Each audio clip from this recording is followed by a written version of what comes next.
आदाब, नमस्कार दोस्तों। मथुरा के बहुचर्चित श्री कृष्ण जन्मभूमि शाही ईदगाह विवाद में इलाहाबाद हाईकोर्ट ने शुक्रवार को एक अहम फैसला सुनाया है। कोर्ट ने हिंदू पक्ष की तरफ से शाही ईदगाह मस्जिद को विवादित ढांचा घोषित करने की मांग वाली अर्जी को पूरी तरह से खारिज कर दिया है। ये फैसला विवाद के कानूनी पहलुओं में एक बड़ा मोड़ माना जा रहा है और लग रहा है अब ये जंग और ज्यादा तेज होने वाली है।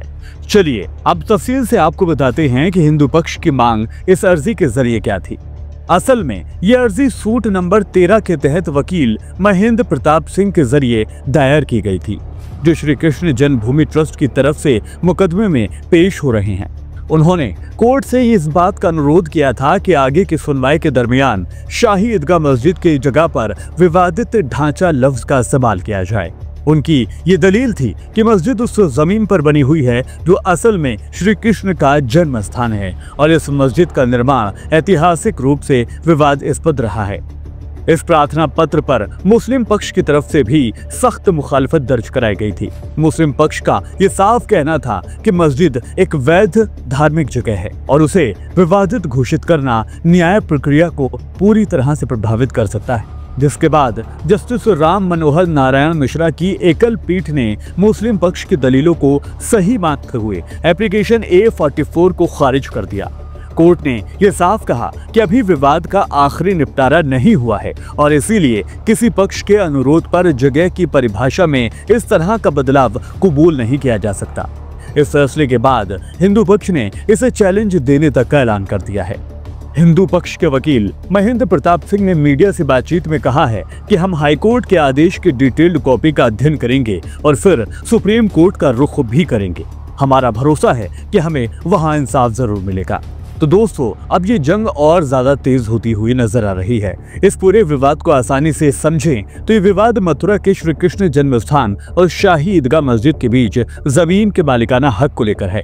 हिंदू पक्ष इस बात का दावा करता आ रहा है कि मस्जिद को मुगल सम्राट औरंगजेब ने 1669 से 1670 के बीच में प्राचीन केशव देव मंदिर को तोड़कर बनवाया था। हिंदू पक्ष ये भी कहता है कि ये जगह भगवान श्री कृष्ण का असल में जन्म स्थान है और पूरी जमीन ही मंदिर की है, जिस पर अवैध रूप से मस्जिद को बसाया गया।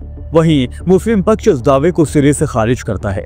मुस्लिम पक्ष ये कहता है कि शाही ईदगाह मस्जिद का निर्माण वैलिड है और ऐतिहासिक तौर से बिल्कुल सही है। दोस्तों, इस पूरे इलाके में कुल 13.37 एकड़ जमीन है, जिसमें से 11 एकड़ मंदिर ट्रस्ट के पास है, जबकि 2.37 एकड़ जमीन पर मस्जिद बनी हुई है। दोस्तों, यहाँ ये बताना भी जरूरी है कि हाईकोर्ट में हिंदू पक्ष की तरफ से कुल 18 अर्जियां दायर की जा चुकी हैं, जिसमें से कई में जमीन पर मालिकाना हक, पुरातत्व सर्वेक्षण यानी ASI का सर्वे और मस्जिद को हटाने की मांग शामिल है। देखा जाए तो ये मामला मजहबी और कानूनी दोनों ही एतबार से बेहद संवेदनशील है और इसका असर देश भर की राजनीति पर और समाज पर सीधा सीधा पड़ता हुआ देखा जा रहा है। हाई कोर्ट के फैसले के बाद अब इस बात से ये साफ हो गया है, अब ये मामला सुप्रीम कोर्ट की ओर जाने वाला है। मथुरा विवाद अब सीधे सुप्रीम कोर्ट की चौखट तक पहुंचने ही वाला है।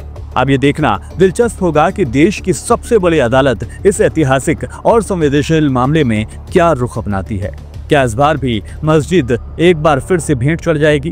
क्या लगता है आपको? अब आपकी बारी है। आप बताएं कि क्या मथुरा विवाद अयोध्या की राह पर चल पड़ा है?